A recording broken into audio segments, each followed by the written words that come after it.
talk about fish. You know when we talk about fish, you know when we talk about fish, you know what we get into. We get into everything. And this has been the week that we got into everything, didn't we? It's been up one side and down the other. I'm here to tell you, you can't talk about fish without talking about religion and politics. You can't do it. Can't do it. Now, I know there are these purists out there who insist that that's what we have to do. They insist on it. The only reason they're insisting on it is because they've got a prior agenda. What do you suppose that is? The prior agenda. Well, now let's just think about that for a moment, shall we? What is it? What is it that, I don't even know how to quite say this. What is it that disturbs people the most who are invested in trying to achieve some level of, what shall we call it? Let's call it what it is, shall we? Some level of financial success. Ah, there it is. Isn't that it? Isn't that it? The people who don't want to talk about religion and politics are the people who want to make money. They want to make money, and they don't want to alienate anybody who's going to be upset about talking about religion and politics and zip up their pocket and not pull their wallet out at the drop of a hat. So, let me suggest to you, I ain't here to make money. And sometimes, I'll tell you frankly, I think sometimes I ain't here to make friends either. There are times when it feels that way, which is not to say I don't have friends here. I've got a lot of friends here, a lot of really good, very close friends, a lot of people who love me and I love them. But we're doing something here. We're doing something here that a whole lot of people don't like very much. A whole lot of people. And those people who don't like it very much tend to be the people who've got the biggest vested interests in keeping things going just exactly the way they're going right now. And I'm not interested in that. And that is intimidating. Now, what am I talking about? Okay. Here's what I'm talking about. I want to show you a video. This is a video put out by Piava. Never know how to say that. Piava. It's called Leaf Litter Lovins. Just watch These leaf litter loving fish were filmed at Cambewa by Fernando Breslau. First, we'll take a look at the habitat and the fish. This is a spring-fed creek in the rainforest, so it's clear water, not black water, and it's just a little bit cooler, but that doesn't seem to matter to these fish. A lot of them are also present in the warmer blackwater igarapes along the Rio Negro. The leaf litter is what's important to them for darting in and hiding, finding food, and for their courtship behaviors. Leaf litter is an easy feature to replicate in an aquarium, and if you keep any of these species, they'll sure appreciate it. Now, did you hear that? Did you hear that? Did you? I don't know if you could hear that. She said leaf litter is easy to duplicate in an aquarium, And if you provide it, these fish will love it. And what am I talking about? What I'm talking about is what we've been working on now for the last couple of months. We call it the food web. The food web, developed by agronomists in the West, in Oregon and in Washington State, is a way of growing crops, of maintaining farms based on a living soil. What do we mean by a living soil? I mean a soil that has humus in it. What is humus?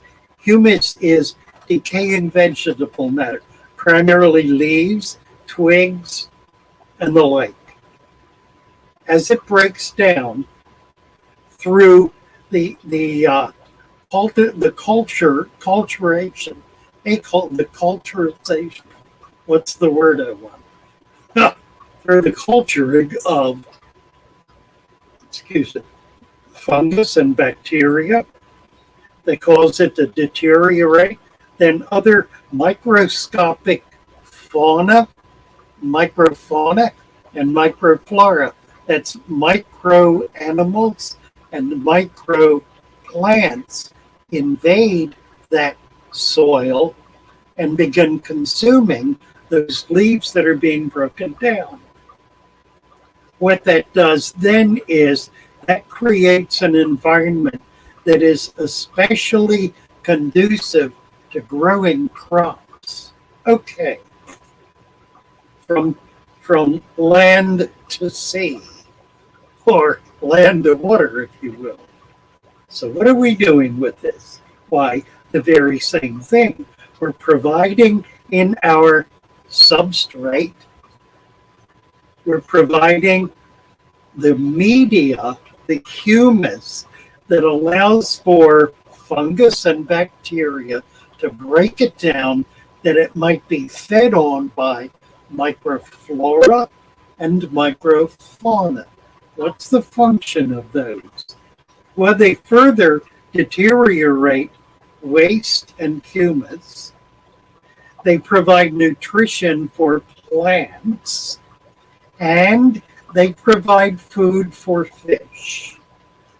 So, whereas the term food web has been coined to describe what's happening among the farmers in the Northwest, we apply the term food web to describe what we are creating in our aquariums. An environment like this.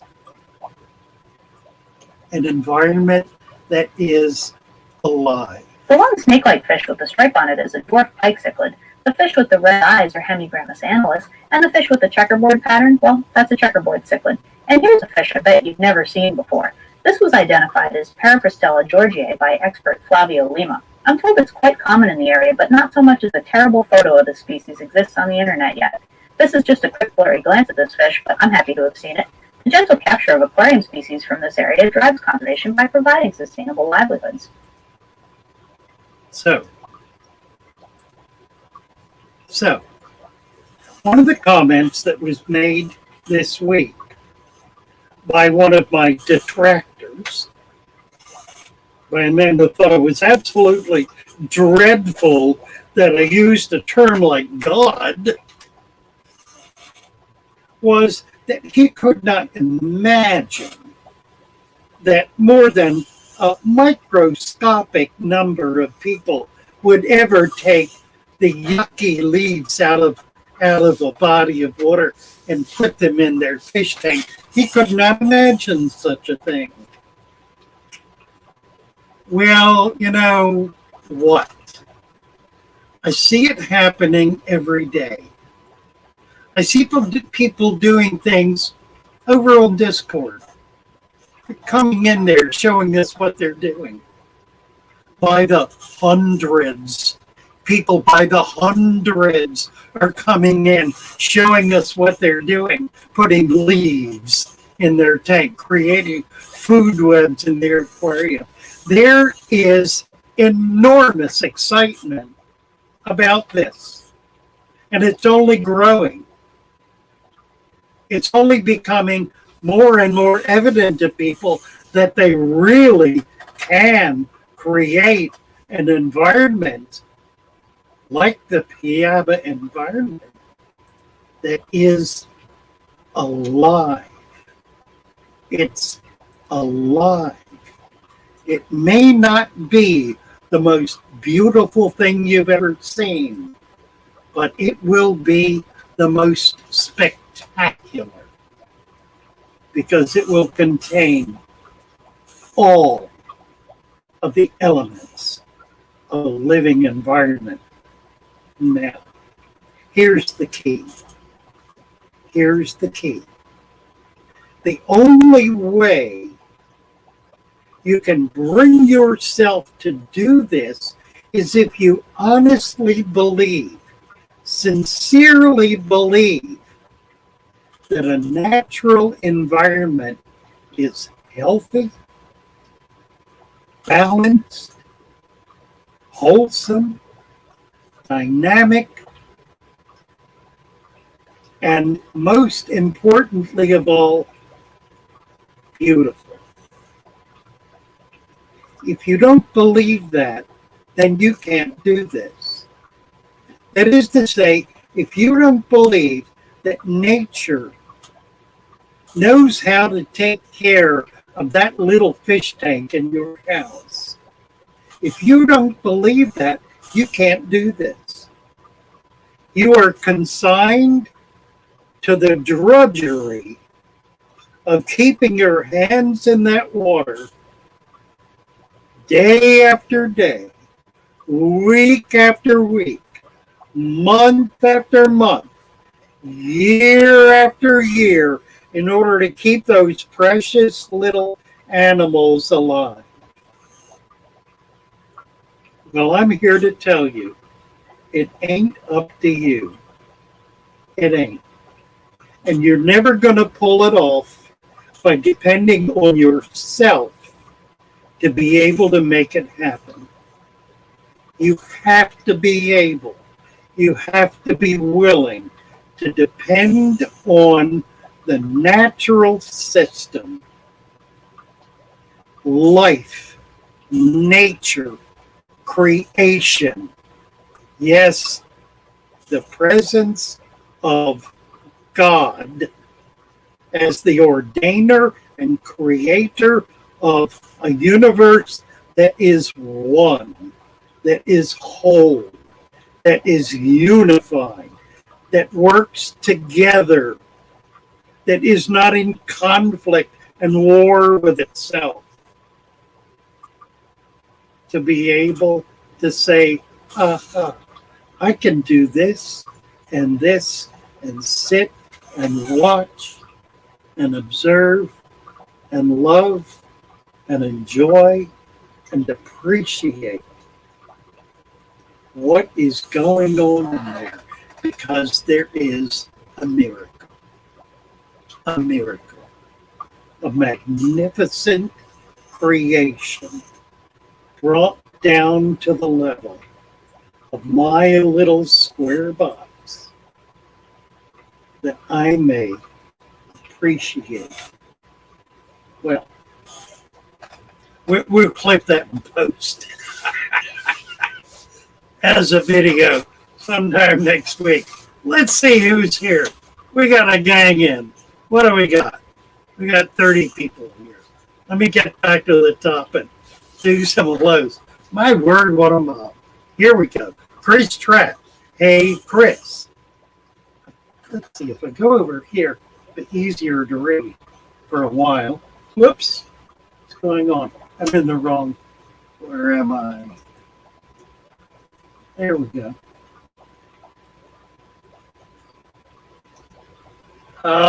Jimmy P. Hey, Jimmy P. Joshua Miller. Let me move my camera here so I look like I'm looking at you as I'm reading. Joshua Gordon Hayes from Abilene. Tim Oh, here we go. Latticore. Jim Latticore is here. Good evening from northern Alberta. My wife and I get such a kick out of your pronunciation of our last name. Latticer. Latticer. Ah, it's not French. Well, core would be C-O-U-R or C-O-E-U or something. Latticer. C-E-R. All right, good. Latticer. By the way, love your videos. Thank you, Tim. And your lovely wife. Aquafinity, hello. Aqua now grow new grow IG. Hi there.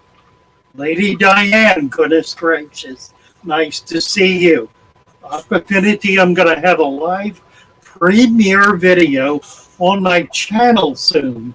It's a collab I made with Stephen P. 2003. Aquartics. Curious. Well, good. We'll look for that. Post the link to it, Aquafinity, when you got it ready, so we can come over and see it. Mark Croswell. Hello. Hey, Jesse. Manes, tails, fur, and fins. Jesse, post your link. Jesse's doing a morning stream that's absolutely delightful. And you'll enjoy it.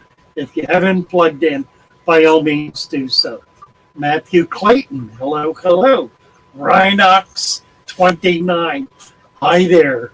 Patricia Powers, hello, Patricia Powers. Gordon Hayes, we get our hands dirty. Yes, we do.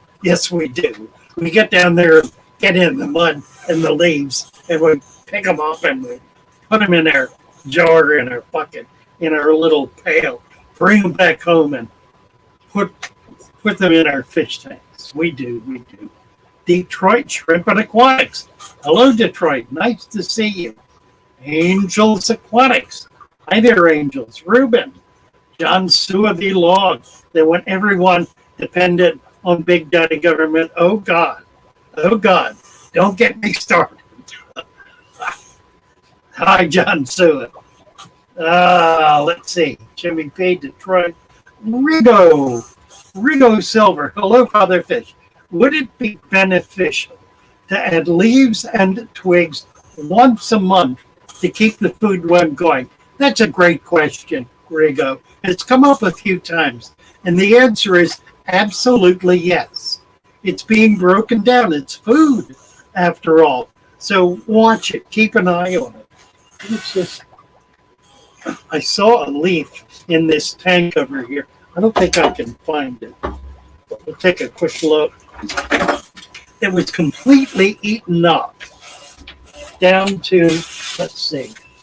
I don't know if I can find it. These are new leaves I've just put in.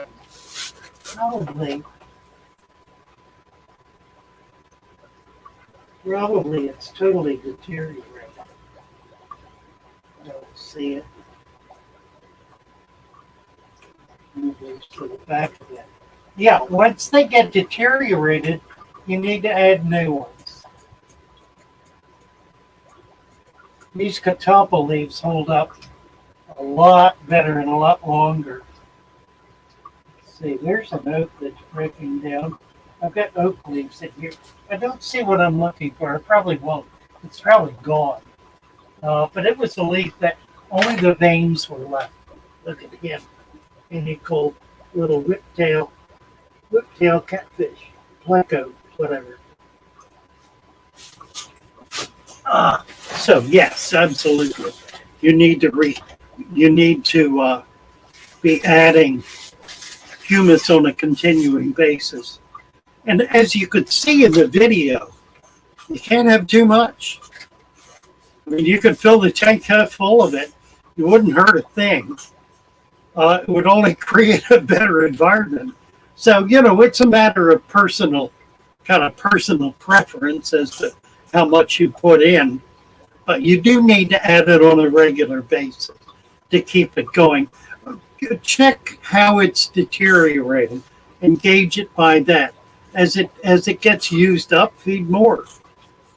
Jody Chimento. Hi, Jody. Glad you're here. Fish Tropic. Hello, hello. Brian Carroll. Love you too. Let's see. And it jumped. Here we go. Gordon Hayes. When I took my leaf litter out of the creek and added it to my food web aquarium, mixing it in the top layer of sand, it was black as crude oil and oozes, yet it smelled of sweet humus. Well, I understand what you're saying. Let me suggest something to you. A very old pond that's had a lot of litter and leaf matter in it over a period of hundreds of years develops a thick, tarry, black substrate, sometimes right at the surface, that is extremely dense. If you want to use that, you have to use it when you're setting the tank up. And you use it in a very small amount. In fact, what I recommend is that you mix it in with other kinds of material, like peat moss or potting soil. Mix it in with something lighter to lighten it up, and only put an inch down and then cap it with 2 inches of sand. The reason you only put an inch in is because it's initially very active. Now, not so much that as all of the supplements that I add to it creates a lot of dynamic activity that takes a while to calm down. By putting a relatively limited amount in, capping it with sand, it's not going to blow up and work its way up and into the water column. That's what you want to prevent from happening. You don't want this to get into the water column. Now, what Gordon is talking about here is mulch mulm, the humus that he gathered from the pond, not the black, oily, gunky tar. He said it was black as crude oil and oozes. Well, maybe he did. Maybe he did. Go easy with that. Go easy with that. It could foul. It could create so much, so much biological activity that it could burn up all the oxygen and cause the tank to crash. I've actually had it happen. I had it happen when I loaded some bell jars with 3 to 4 inches of that mud and put water in it. It just fouled. It was more than the system could handle. Now, that's not going to happen with the leaf litter, but it will happen if you have a lot of this very dense, thick, CO2 inducing material. So just be a bit cautious about that. You don't want to put too much of a good thing in. That's why we get red tide, you know.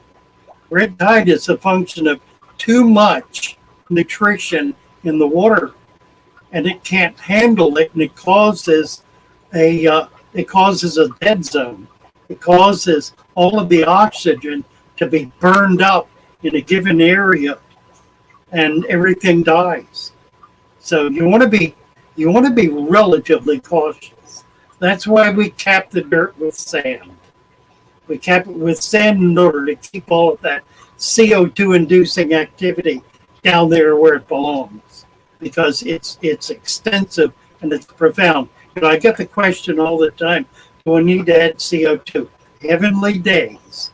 That dirted substrate is creating more CO2 than you could possibly pump into the water with a mechanical system. And it's delivering it to the roots of the plants where it can be used most effectively. So, no, you don't need it. And you want to be careful about that. So, thank you, Gordon. It sounds wonderful. Try to get some pictures for us and post them, if you will, on Discord. Blackbird's Amazing Animals and Fishing. Hello, hello. James Green, late but made it. Nice to see you. Bob May, hiya. Michael Long, hello, hello. J-Dog is here. Hey, J-Dog. James Green, thanks for this event. Also, thanks to our moderators. Thank you, James. Everybody here is a moderator. Fish Tropic, hello, hello. Big City Bettis. There she is. I'd love to join you one of these streams and ask many questions on Florida fish keeping. Currently about to do my water changes on the Bettis, but perhaps on your stream Sunday evening. That would be delightful. I would love to have you up, and I'm so excited about you coming to Florida.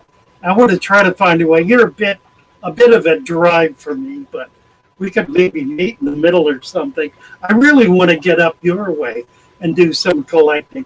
I've not collected where you're going to be, and there's some species up there that I'm excited about, so maybe we can work something out. Look forward to it in any case. Jason Peculiar from Scotland. Hello, Jason. Oh, is it just me or the stream is not smooth? I don't know. What do you mean? Oh, it's a mess. Well, maybe it's not. Let me turn the volume down.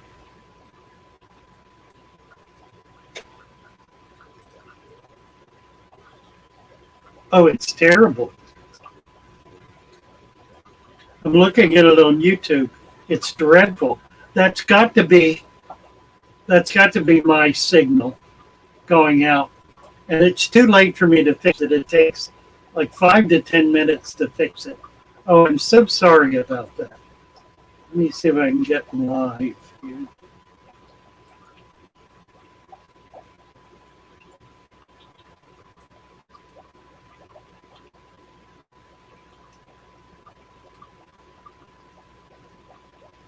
I'm up to live.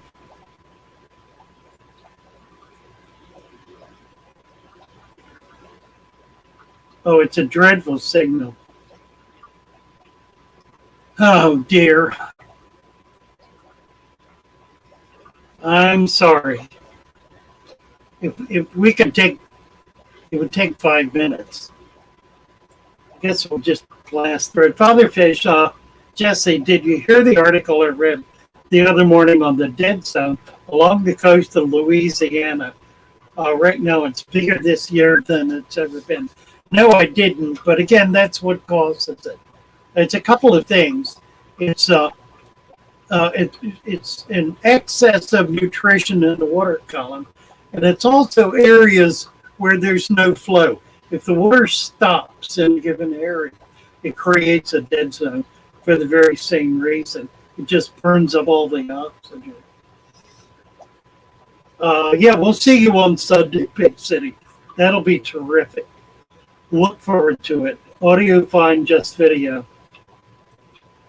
It is all dreadful, isn't it? And I know that's my fault.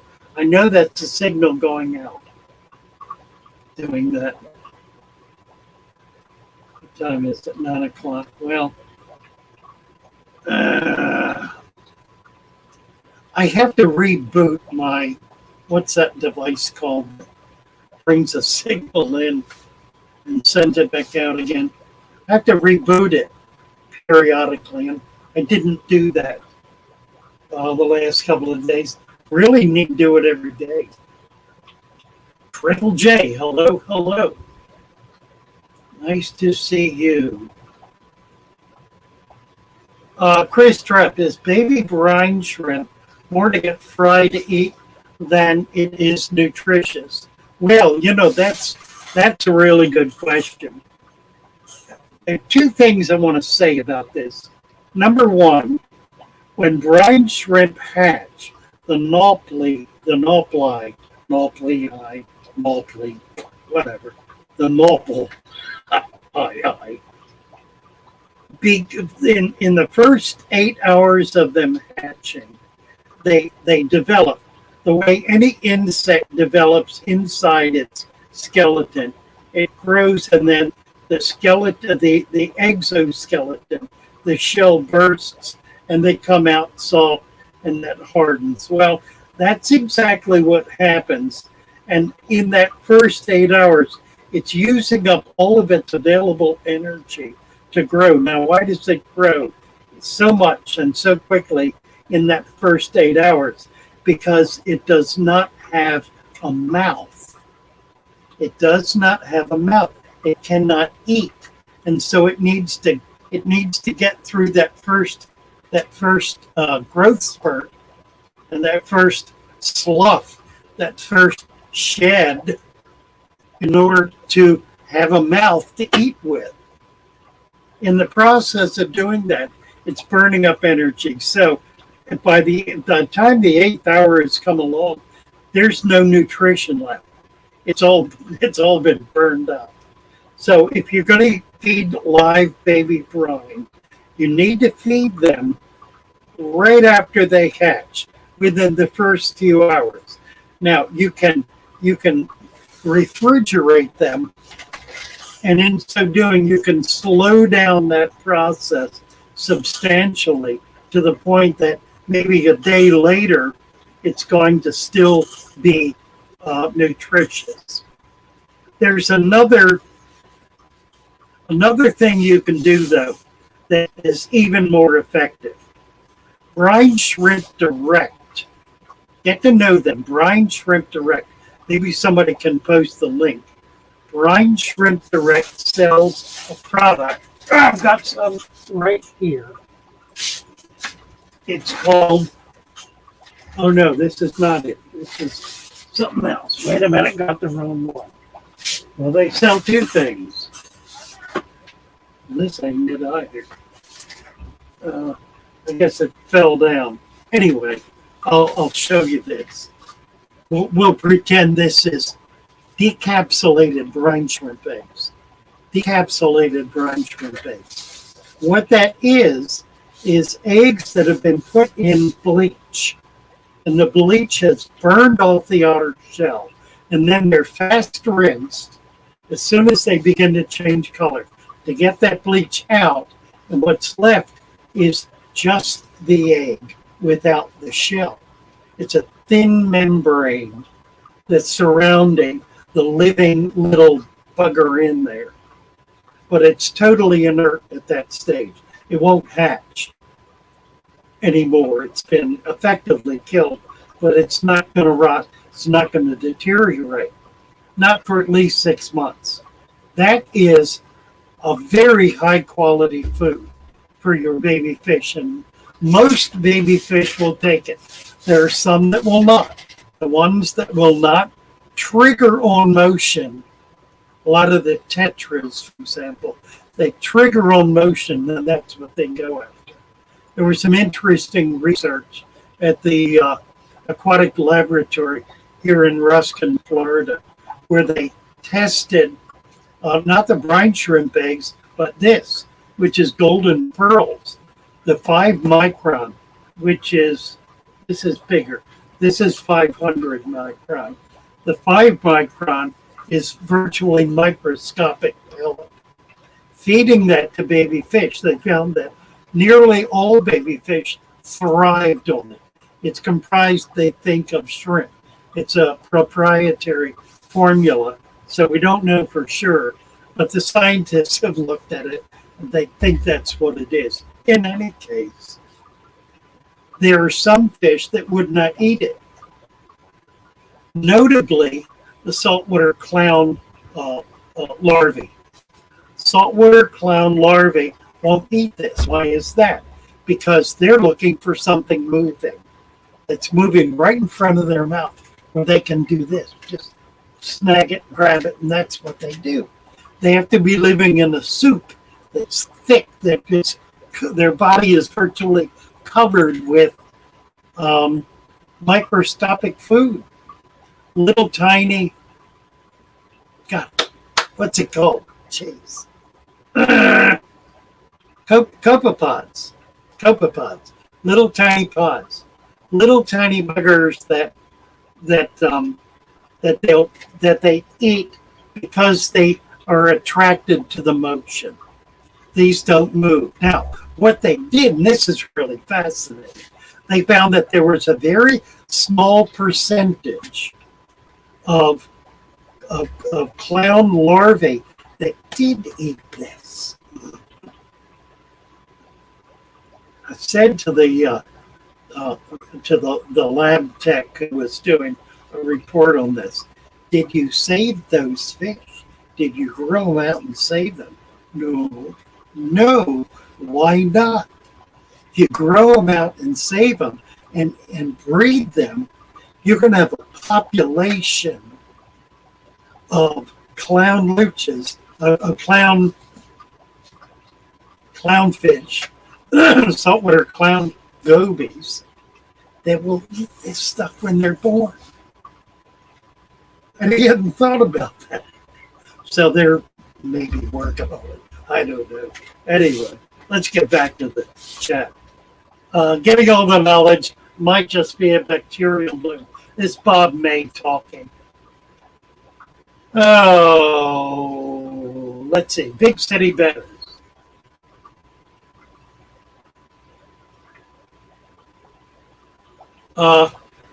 They go through different stages. First stage is vestigial, as it has the yolk sac still attached, which is actually the nutrition that the BBS is absorbing.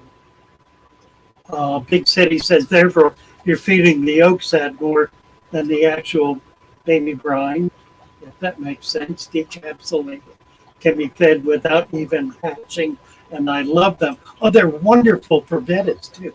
I feed them to cichlids. Cichlid babies are crazy for them because they'll feed off the bottom. They're looking for this stuff. Asiya Llewellyn. Father Fisher was glad to see a bit of your interview with Pectec. Looking forward to the whole water change companion on Sunday. Yeah, I went over to Patreon, signed up for his Patreon so I could watch it. And I was in it. I wanted to watch it. It was it's pretty good. I think you'll enjoy it. I'm hoping to be able to be introduced to a lot of new people who don't know about Father Fish and don't know about what we're doing.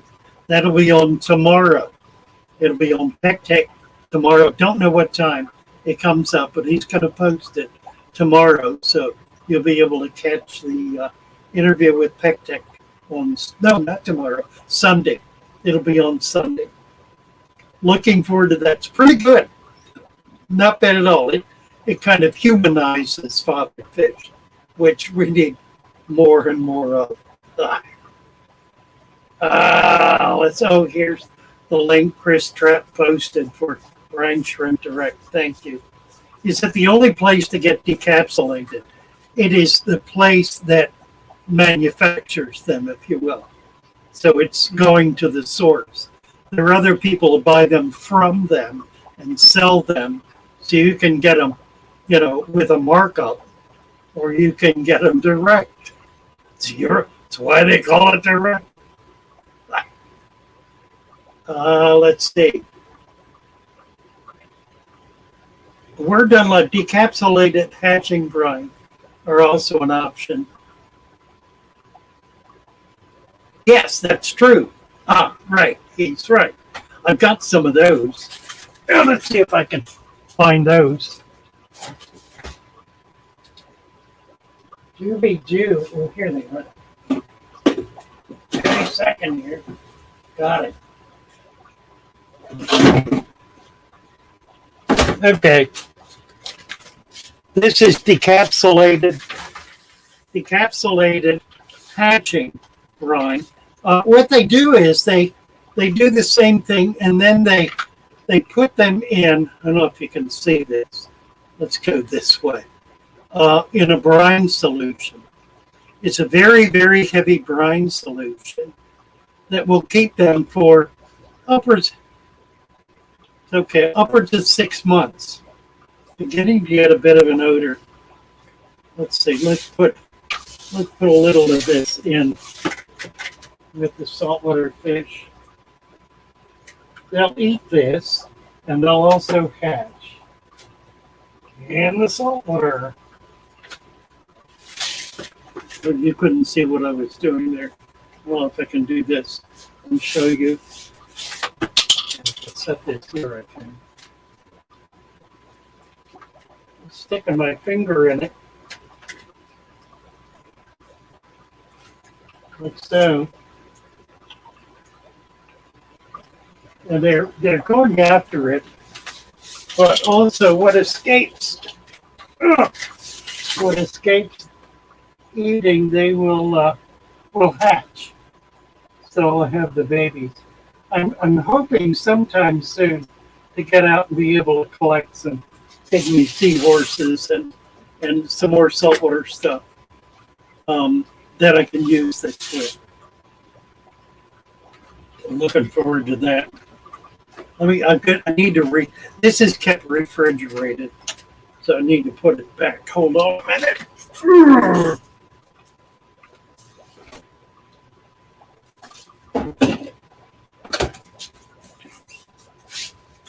All right. Uh,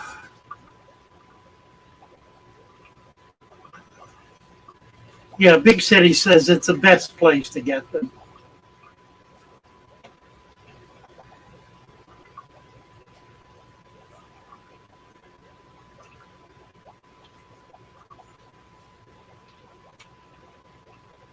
Huh. Big City saying rinsing them is the most tedious part of it. Yeah, I just run them under a faucet. That's got a little chlorine in it, but I can then rinse that off much more quickly. The critical thing is to get that bleach out of there. And I haven't done it in years because I've been buying them like this for years. So I don't even remember how to do it. Where Dunlap says, why not use chlorine removing solution in the rinse? Because you want to get it out instantly. And just running it under a faucet in a net is the quickest way to do that. Bob May, I want to ask why live bloodworms disappear after a few days in a container. Where do they go? I put some leaf litter inside that container. I don't really know what you're referring to. If there's soil in the bottom, they're going down in that. If they die, they could just deteriorate. They're small enough. I've certainly had them do that when I've gotten large quantities of them, and there's a die-off, and it just creates a stinky, smelly red mess that's just liquid. No worm left there at all to speak of. So I don't know beyond that. Chris says maybe they become a midge. Now these are these don't turn into anything. They're not like a dragon. They're not a larvae. They're an actual an animal that does not pupate. Triple J gonna be lurking from here. You're welcome.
Hi there, Lord. Okay, we're back. Snake Plissken. How long do I let older cichlids acclimate? If my temperature is the same and pH is 7.5 old tank, 7.4 new tank, as long as it takes to dump them in the tank. 2 or 3 seconds should be adequate. 10 seconds if you're slow. No need to wait at all. If the temperature is adjusted and there's a tenth of a point difference in pH, it's of no significance. What I like to do though is open the bag and let them swim out. Now you can't do that if you can't trust the water that they're in. You may need to dump them in a net and then put them in. But most of us realize that acclimation is something that takes true acclimation takes upwards of a week. If you want to truly acclimate your fish from a high pH to a low pH, it should take at least a week to do it. And if you're doing that from like 8.0 to 6.0, number one, you're crazy because you're nuts because you're going to kill the fish 90% of the time. It's extremely difficult to do that. You have to go through a very slow process. You're better off raising the pH. And I do not believe in chasing pH. But if you've got a pH of 6.0, you're basically screwed unless you're getting licorice gouramis all the time or some other very soft water fish and keeping those. But if you're keeping umbunas or or any Florida raised fish, they need to be in hard alkaline water. They're just you can bring them down to that, but if you don't take a week or two to do it, it's going to kill them. If it's close though, or if it's up, if they're in like 7.0, they come in at 7.0, and you're at 8.0, throw them in. Won't hurt them a bit. So long as the temperature's relatively close, throw them in. It's more important to get your fish in a healthy tank than it is to try to think that maybe you're actually helping them. Thermoclines exist all over natural bodies of water. Fish swim through all kinds of temperatures, and for that matter, they swim through a variety of pH changes. What you want to do though is get them in the water. So long as you're going from soft to hard or from low pH to high pH, you got no problem at all. Just do it. Just when I joined, who said that? Sufyan Ahmed. Sufyan. We came back. Is the picture any better? No. Well, I don't know. Maybe it is. Is it?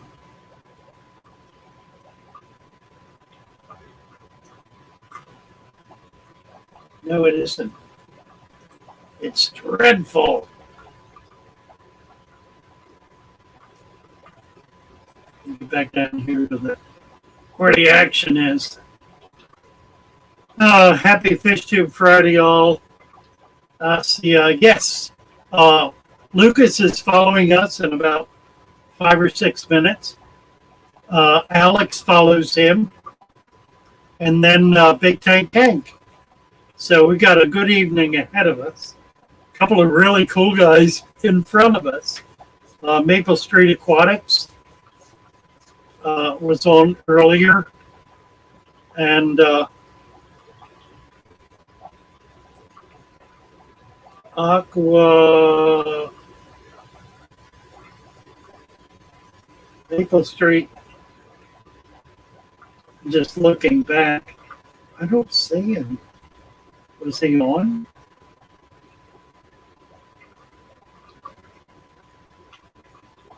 Aquamelic. Yes, he was. Aquamelic was on up until about 20 minutes ago, so we probably got a few of you from over there.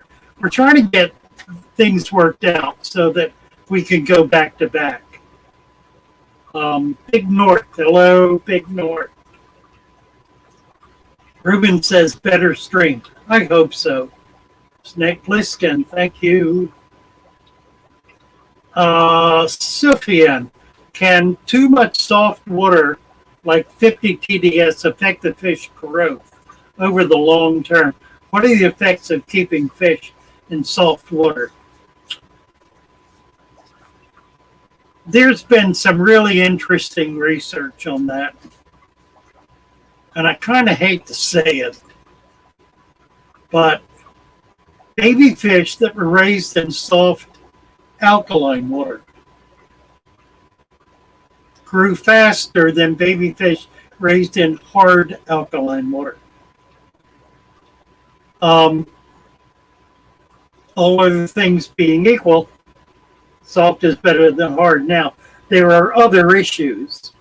Plants, for example, prefer harder water because they can use that. They can take minerals out of the water. And it doesn't hurt the fish. It also I was going to say it controls bacteria better. I don't really think it does. I would like to think it does, but I don't really think it does. It's simply easier to maintain and doesn't seem to be a problem with adult fish. But softer water is probably preferable.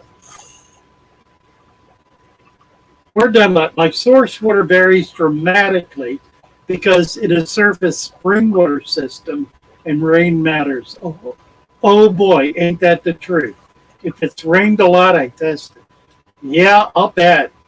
That could come out with a pH of 6.0 and TDS of 0.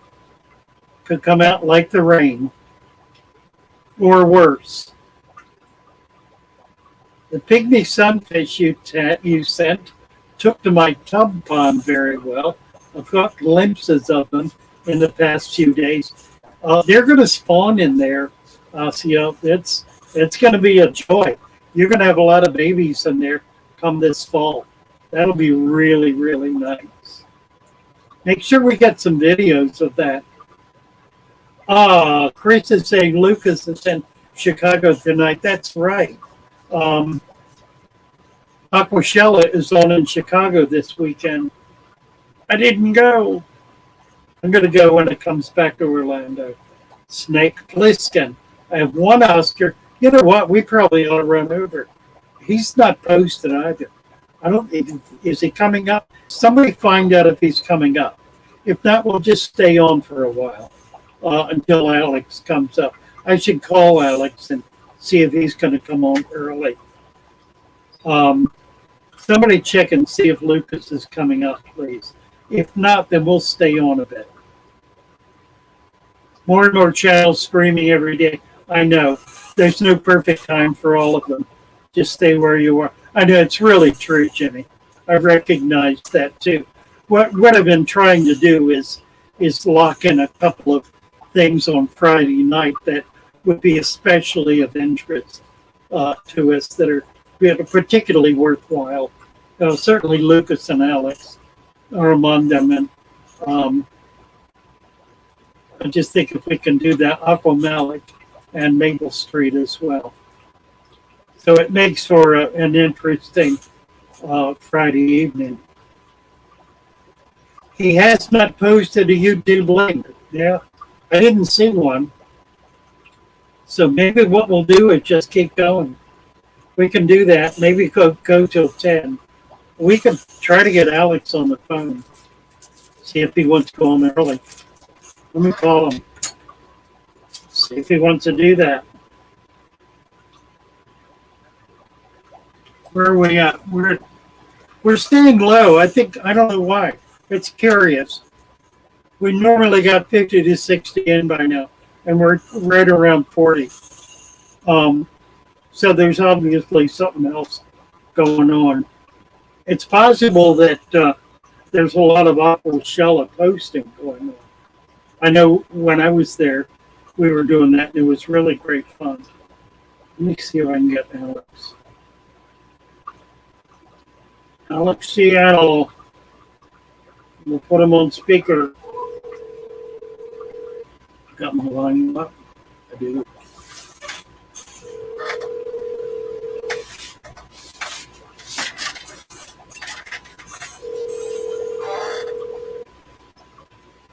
Live stream from Orlando. Yeah. You may well. Big Rich usually streams tonight. He did his yesterday. Well, hi, you reached Alexander Williams, well, he's not answering. Artist, graphic designer, and mural artist. I clearly missed your call, so please leave me a message with your name and info. Thanks for calling and have a great day. Hi, Alex. This is Father Fish. Please record your message. When you finish recording, you may hang up or press 1 for more options. Hi, Alex. Press 5. Oh, come on. Can I talk now? Thank you. Alex, Father Fish. We're all sitting over here on my live stream wondering where Lucas is. He apparently hasn't posted anything. He's in Chicago. I'm assuming you're there and that you're going to come on. Anyway, I'm going to stay on till 10. If you want to come on a little early, I don't think there's going to be much in the way of conflict. So I'll just leave that with you and hope to see you. Bye for now. Oh, well. Whatever. Alex found a dozen spotted weather loaches in the wild there in Seattle. He's been getting some really incredible stuff out of the wild. Just amazing stuff. He got a bunch of sticklebacks, which just makes my heart throb. I love sticklebacks. What else? We do.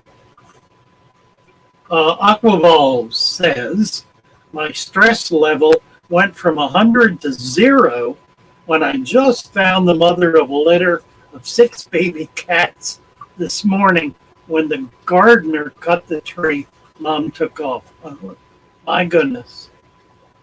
Wow. So what are you going to do with 6 baby cats? That'll be fun. Is your buddy Frank gonna take you collecting? I hope so. I haven't heard from him all day. I just hope so. Praying for Frank. That the devils don't get him. Super cute, love cats. I do too. I've had a lot of cats. Let's see. Let me post the link. See if anybody wants to come up. Copy. Paste.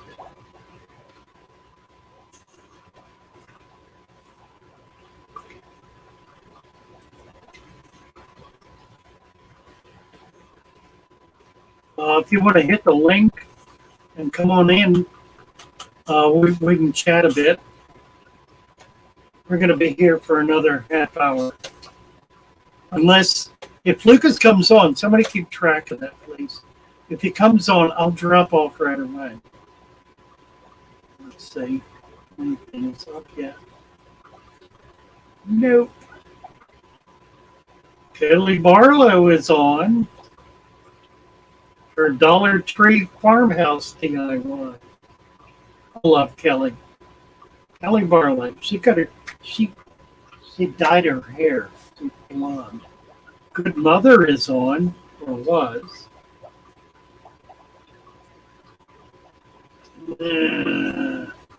Oddball was just on. He's now off, I guess, because he's with us. What else? Lucas just showed up. Oh, okay. Is he live? Coming on now. All right, well, we're going to run this. Let's see who says. Aquaballs. Hello. Hi there. How's it going? Good, how are you? I was super stressed, but right now I feel so much better. Oh, that's wonderful. Hey, check this tank out. I am doing a dry start method. Oh, look at that. Yes, Cool. I have two kinds of I have a mini hair grass Yeah. and what is Cuba, it called? Monte Carlo. Monte Also, Carlo. I have Alternata Raniki Mini and I have Alternata Ranikia regular. Oh, that's I have terrific. Look at that. Yeah, there's other plants in the back. So this is the 20-gallon, uh, that way long. Yeah, yeah, Not yeah. actually, it's not. Sorry, it's not long. It's a tall one, tall one. Yeah, yeah. I Yeah, love it. I high, love it. high. How do you So have it yeah, covered? How are you covering it? With just a regular cover. yeah. So With the you're keeping the not, humidity in. yeah, Oh, I and said there it is. Right. Got yeah. it. Yep, I yep. spray it too every day. I open it for a little bit, 10, And 15 spray it. minutes, let the air come, Wow. circulate. Very cool. Yeah, Very and then cool. I did already chop up the Alternata Reniki growing so fast, and I replanted it back down next to it to bush it out. Nice. Yep. Yeah, I've Okay, not been successful. I've not really tried. Need to do it. I love it. I want to show you the cutest thing in the world, and I was stressed this morning all about because of this. Look, I The kid- found my gardeners chopping the trees down over there, and then, oh my gosh, the kitten's eating. Oh no, they're licking or something. Look, mama right there, and the Oh, you baby. got mommy in there with them. Yeah, Oh, okay. I just found. Oh, I they're just pretty found the big. mom. So I They're found big. the mom. Mom wasn't here this morning. I just got it. The neighbor brought the mom over. Super awesome. They're like 5 or 6 weeks. They're pretty. They're pretty big. Yeah, Nice. 4 weeks old. Fun. 4 or 5 weeks old. Yeah. Okay. Lucas is on. He just came Okay. live, so we're gonna run over and see him. Good to Later. see you, Aqua Balls. Later. All right. Okay. Let's drop out and give Lucas and give y'all a chance to catch up with Lucas. See you. I'll be on Sunday night, 5:30 Sunday night. See you all then. Take care. Love you. Bye for now. I'm gonna just cut off.